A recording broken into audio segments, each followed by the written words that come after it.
Hello साथियों, एक और नए वीडियो में आप सभी का स्वागत है। अपन बात कर रहे थे मध्यकालीन इतिहास के बारे में। उम्मीद करता हूं कि मध्यकालीन इतिहास की एक क्लास आपको अच्छी लगी होगी। अच्छा आपका रिस्पॉन्स आया, मेरे को उम्मीद है। लास्ट वीडियो तक अपन ने देख लिया था किसके बारे में, गुलाम वंश के बारे में देखा था साथियों। अब बात करते हैं खिलजी वंश के बारे में।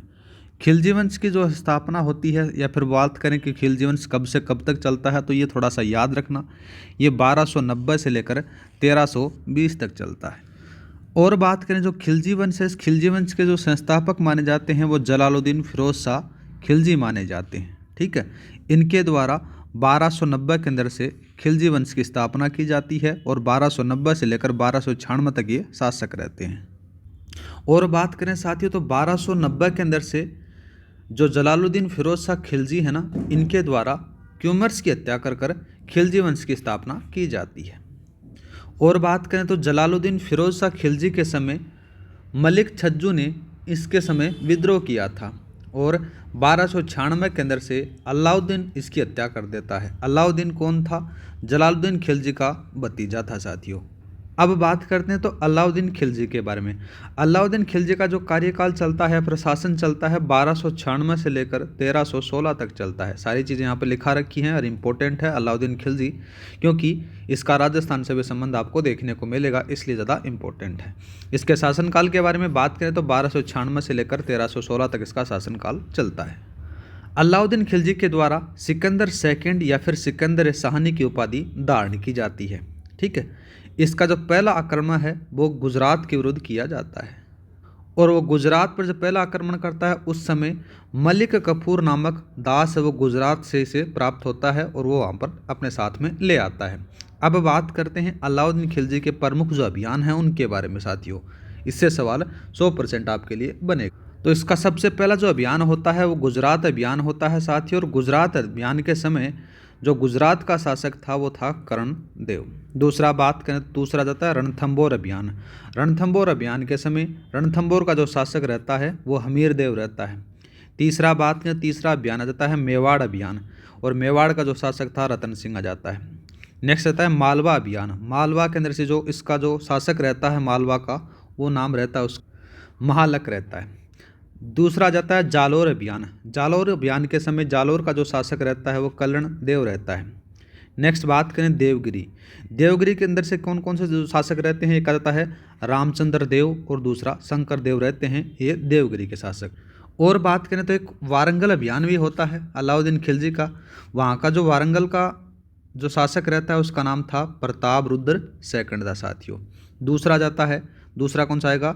द्वार समुंदर। द्वार समुंदर क्या है? इसमें से वीर बल्लाल थर्ड इसका शासक रहता है। और नेक्स्ट अभियान आ जाता है मदुरै, जिसका जो शासक रहता है वीर पांडे रहता है साथियों। ये सारे के सारे अभियान थोड़े से याद रखना और उनके शासकों के नाम याद रखना। अब बात करते हैं जो अलाउद्दीन खिलजी के द्वारा जो कार्य किए जाते हैं उनके बारे में बात करते हैं। देखो, अलाउद्दीन खिलजी के जो प्रमुख कार्य हैं उनके बारे में। पहला कार्य आ जाता है कि भूमि पैमाइश कराकर लगान वसूल करना, दीवाने मुस्तखराज नामक विभाग की स्थापना की जाती है। दूसरा बात करते हैं बाजार नियंत्रण या फिर मूल्य नियंत्रण की नीति लागू की जाती है अलाउद्दीन खिलजी के द्वारा। एक और बात करते हैं घोड़े दागने की जो प्रथा है, ये भी अलाउद्दीन खिलजी के काल में चलाई जाती है। सैनिकों का हुलिया बदलने की जो प्रथा है वो भी अलाउद्दीन खिलजी के समय अपनाई जाती है। तो खिलजी वंश के अंदर से जो मेन है वो अपने देख लिए। एक तो अलाउद्दीन खिलजी ज़्यादा इंपॉर्टेंट आ जाता है साथियों, और दूसरा बात करें तो जलालुद्दीन फिरोज शाह खिलजी इंपॉर्टेंट आ जाता है। दोनों आपके लिए मेन रूप से बात करें तो एक ही है, वो बहुत ज़्यादा इंपॉर्टेंट है। और खिलजी वंश का जो अंतिम शासक रहता है वो रहता है नासिरुद्दीन खुसरो शाह रहता है साथियों। अब दूसरा जो वंश स्टार्ट होता है जिसका नाम आ जाता है तुगलक वंश। ये रहा तुगलक वंश। तुगलक वंश का जो शासनकाल चलता है वो साथियों 1320 से लेकर 1412 के समय चलता है। और बात करें जो तुगलक वंश का जो संस्थापक माना जाता है वो गयासुद्दीन तुगलक माना जाता है। और गयासुद्दीन तुगलक के द्वारा 1320 से स्टार्ट होकर 1325 तक शासन किया जाता है। गयासुद्दीन तुगलक है ना साथियों, ये उदारता की नीति अपनाता है। ठीक है, और तुगलकाबाद नामक नगर का भी निर्माण कौन करवाता है? गयासुद्दीन तुगलक करवाता है। नहरों का निर्माण करने वाला प्रथम सुल्तान कौन था? गयासुद्दीन तुगलक था साथियों। अब बात करते हैं MBT बोले तो मोहम्मद बिन तुगलक के बारे में। तुगलक वंश का जो दूसरा शासक आता है एमबीटी बोले तो मोहम्मद बिन तुगलक होता है। गयासुद्दीन तुगलक के बाद में इसका जो शासनकाल चलता है वो 1325 से लेकर 1351 तक चलता है। इसका जो मूल नाम था ना साथियों, वो उल्गू खां था, या फिर जूना खां भी आपको देखने को मिल जाता है। और एमबीटी के काल के अंदर से 1333 के अंदर से मोरक्को का एक यात्री आता है, नाम आता है इब्न बतूता। इब्न बतूता क्या करता है, भारत आता है और इसके अंदर से जो बारे में जो जानकारी मिलती है वो रेहला ग्रंथ में जानकारी मिलती है। और बाद में क्या करता है साथियों, जो इब्न बतूता है ना, ये इब्न बतूता को क्या करता है, मोहम्मद बिन तुगलक है, ये यहाँ का दिल्ली का जो काजी बना दिया जाता है। दूसरा बात करते हैं, दीवान ए अमीर कोही नामक करसी विभाग की स्थापना की जाती है मोहम्मद बिन तुगलक के द्वारा। अब बात करते हैं इसके प्रमुख जो कार्य हैं उनके बारे में। पहला कार्य आ जाता है कि दोआब कर में वृद्धि कर देता है। राजधानी दिल्ली से वो कहाँ ले जाता है, दौलताबाद लेकर जाता है। ठीक है, सांकेतिक मुद्रा का चलन है वो इसी के काल में होता है। दूसरा बात करें, एक और आ जाता है खुरासान और कराचील अभियान है, वो भी एमबीटी के द्वारा चलाए जाते हैं। नेक्स्ट बात करते हैं साथियों फिरोज शाह तुगलक के बारे में।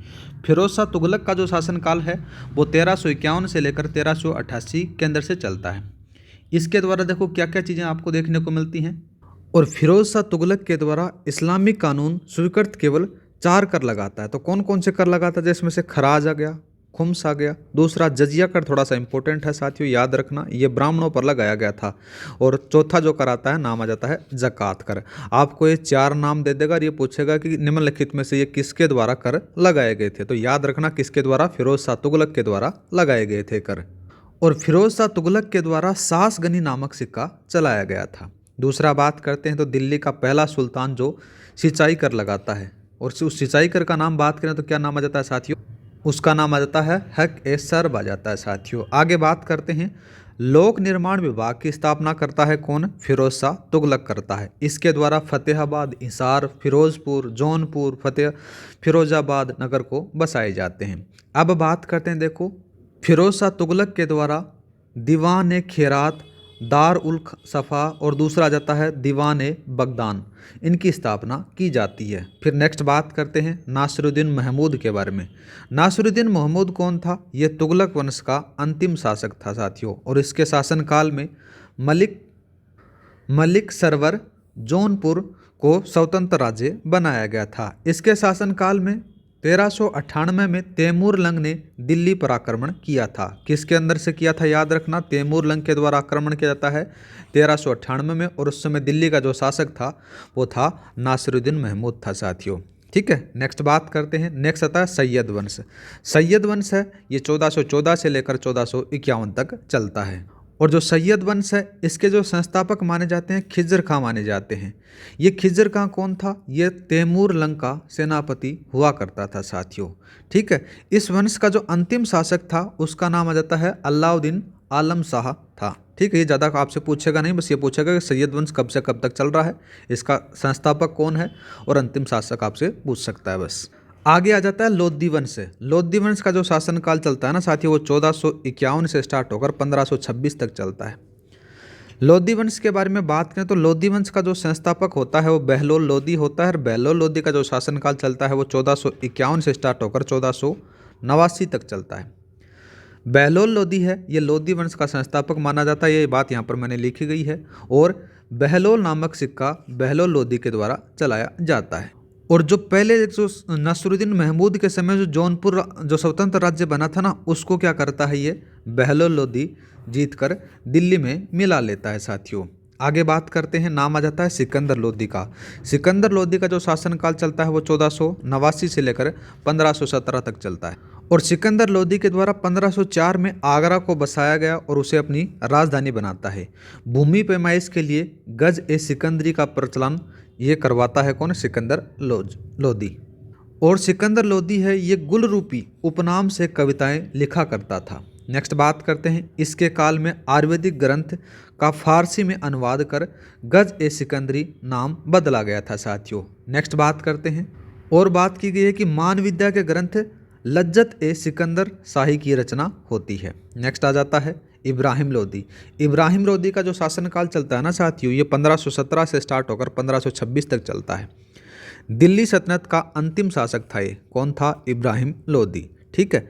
इब्राहिम लोदी और राणा सांगा के बीच में खातौली का युद्ध होता है कब? 1518 में, जिसमें क्या हो जाता है? हार जाता है साथियों। इब्राहिम लोदी और बाबर के बीच में भी पानीपत का प्रथम युद्ध होता है, और प्रथम युद्ध के अंदर से क्या करता है कि बाबर इब्राहिम लोदी को हरा देता है 1526 के अंदर से, और वो वहाँ पर मारा जाता है।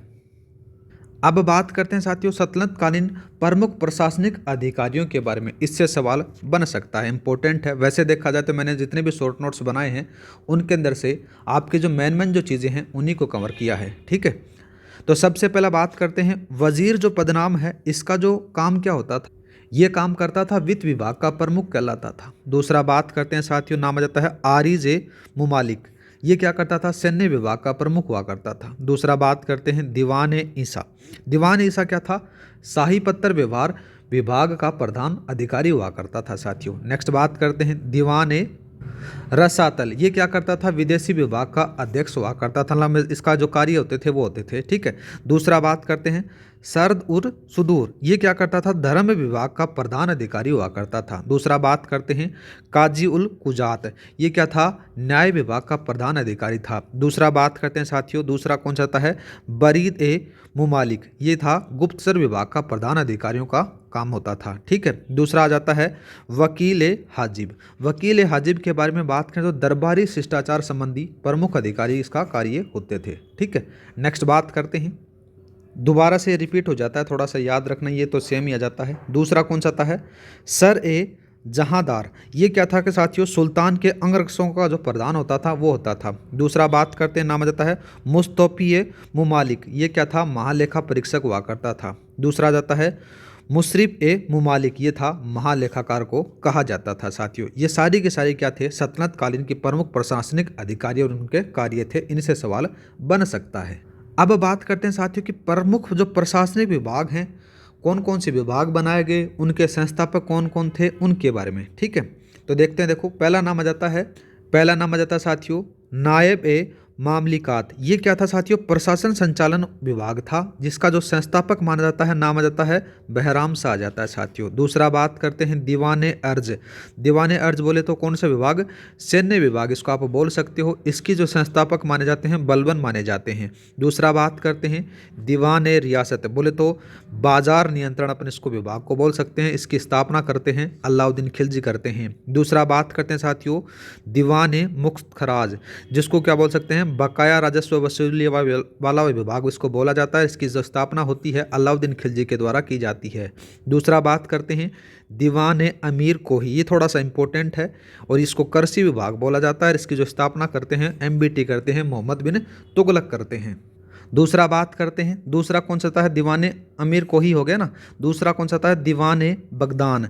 दीवान बगदान के बारे में बात करें तो दासों का जो देख रेख करने वाला विभाग था ये, इसकी जो स्थापना करते हैं फिरोज शाह तुगलक करते हैं साथियों। दूसरा बात करते हैं दीवान खैरात। दीवान खैरात की जो है या फिर इसको बोल सकते हो दान विभाग, इसकी स्थापना भी फिरोज शाह तुगलक करते हैं। दूसरा बात करते हैं, नाम आ जाता है दार उल सफ़ा। दार उल सफ़ा बोले तो चिकित्सा विभाग इसको आप बोल सकते हो। इसकी स्थापना भी कौन करते हैं? फिरोज शाह तुगलक के द्वारा की जाती है। इनके बारे में थोड़ा सा याद रखना, प्रमुख प्रशासनिक विभाग हैं और उनके संस्थापक हैं। अब बात करते हैं साथियों की सल्तनत कालीन स्थापत्य कला के बारे में। सल्तनत कालीन के अंदर से कौन कौन सी स्थापत्य कला की, उनके बारे में। तो सबसे पहला नाम आ जाता है कुतुबुद्दीन ऐबक का।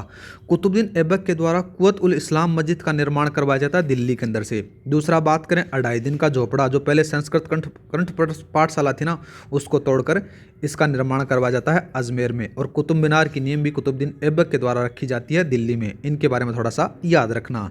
नेक्स्ट बात करते हैं इल्तुतमिश के बारे में। तो इल्तुतमिश के द्वारा सुल्तानगढ़ी का मकबरा बनाया जाता है दिल्ली के अंदर से। दूसरा बात करते हैं तो नाम आ जाता है मदरसा मुजम्मी, ठीक है, मदरसा मुजी। ये दिल्ली में बनाया जाता है, ये भी एक मकबरा था। आगे बात करते हैं, नाम आ जाता है बलबन का। बलबन के द्वारा क्या बनाया जाता है? बलबन का मकबरा दिल्ली में बनाता है और दूसरा लाल महल दिल्ली में बनाता है। ये दोनों के दोनों इसके बनाए हुए हैं। नेक्स्ट बात करते हैं एक के, बोले तो अलाउद्दीन खिलजी। अलाउद्दीन खिलजी के द्वारा अल्लाही दरवाज़ा है ये बनाया जाता है दिल्ली के अंदर से। दूसरा बात करें तो नाम आ जाता है हज़ार सितून। हज़ार सितून दिल्ली के अंदर से बनाया जाता है। और नेक्स्ट आ जाता है साथियों, नेक्स्ट आता है जमात खाना। इसको थोड़ा सा चेंज कर लेना आप, यहाँ पर देखो, इसको मैं चेंज कर देता हूँ। इसका नाम आ जाता है जमात खाना। जमात खाना मस्जिद, इसका निर्माण भी यही करवाता है। कहाँ पर करवाता है? दिल्ली में करवाता है साथियों। दूसरा बात करते हैं MBT के बारे में, महमूद बिन तुगलक के बारे में। इसके द्वारा क्या बनाया जाता है? आदिलाबाद का किला बनाया जाता है दिल्ली में। दूसरा बात करें तो शेख निज़ामुद्दीन औलिया का मकबरा भी दिल्ली में बनाया जाता है मोहम्मद बिन तुगलक के द्वारा। थोड़ा सा इंपॉर्टेंट है ये, याद रखना। दूसरा बात करते हैं इब्राहिम लोदी के द्वारा। इब्राहिम लोदी के द्वारा सिकंदर लोदी का मकबरा बनाया जाता है दिल्ली के अंदर से साथियों। अब बात करते हैं सल्तनत कालीन साहित्यों के बारे में कि कौन कौन से ग्रंथ लिखे गए इस सल्तनत काल के अंदर से, उनके लेखक कौन कौन से थे, उनके बारे में। तो सबसे पहला जो ग्रंथ आ जाता है किताब उल हिंद आता है। किताब उल हिंद के जो लेखक माने जाते हैं अल बुरुनी माने जाते हैं साथियों। दूसरा बात करें तारीख है यामिनी, इसके जो लेखक आ जाते हैं उतबी आ जाते हैं। कौन से आते हैं साथियों? उतबी हैं। थोड़ा सा इसको चेंज कर लेना आप, क्या नाम आ जाता है? उतबी, उतबी, ठीक है। नेक्स्ट बात करते हैं साथियों, नेक्स्ट कौन सा आता है? तबाक ए नासिरी। तबाक ए नासिरी के बारे में बात करें तो कौन जाता है? पहले अपन देखते हैं ताज उल मासिर। ताज उल मासिर का जो लेखक है वो माना जाता है हसन निजामी को माना जाता है। दूसरा बात करते हैं तबकात ए नासिरी। तबकात ए नासिरी का जो लेखक माना जाता है ना साथियों, नाम आ जाता है मिनहाज उस सिराज, इसको अपन बोल सकते हैं इसका लेखक। दूसरा बात करते हैं, नाम आ जाता है, दूसरा जाता है साथियों सियासतनामा। सियासतनामा के जो लेखक माने जाते हैं वो कौन आ जाते हैं? निज़ाम मुल्क तुसी माने जाते हैं। दूसरा बात करते हैं, दूसरा नाम आ जाता है कौन सा? दूसरा आ जाता है फतवा। पहला आ जाता है फतुह अस सलातीन आ जाता है। इसके जो लेखक माने जाते हैं ना साथियों, माने जाते हैं मलिक इसामी को माना जाता है। दूसरा बात करते हैं तारीख फिरोज शाही। तारीख फिरोज शाही के जो लेखक माने जाते हैं फिरोज शाह तुगलक माने जाते हैं। नहीं, इसमें से थोड़ा सा चेंज करना, तारीख फिरोज शाही के जो लेखक हैं वो जियाउद्दीन बरनी माने जाते हैं। ये थोड़ा सा इंपॉर्टेंट है, याद रखना। आगे बात करते हैं फतवा ए फिरोज शाही। इसके जो लेखक माने जाते हैं कौन माने जाते हैं? यह जाते हैं फिरोज शाह तुगलक माने जाते हैं। ये थोड़ा सा इंपॉर्टेंट है। खजाइन उल फतूह है, अमीर खुसरो इसके लेखक माने जाते हैं। ठीक है, ये बहुत बार पूछा गया है। और अमीर खुसरो की आ जाती है नूह सिपेर आ जाती है। दूसरा आशिक आ जाता है। और तीसरा बात करें तो तुगलक नाम आ जाता है। ये सारी की सारी किसकी ग्रंथ हैं? अमीर खुसरो के जाते हैं। रेहला के बारे में बात करें तो रेहला ग्रंथ है ये इब्न बतूता के द्वारा लिखा गया था। ये भी थोड़ा सा इंपॉर्टेंट है, याद रखना।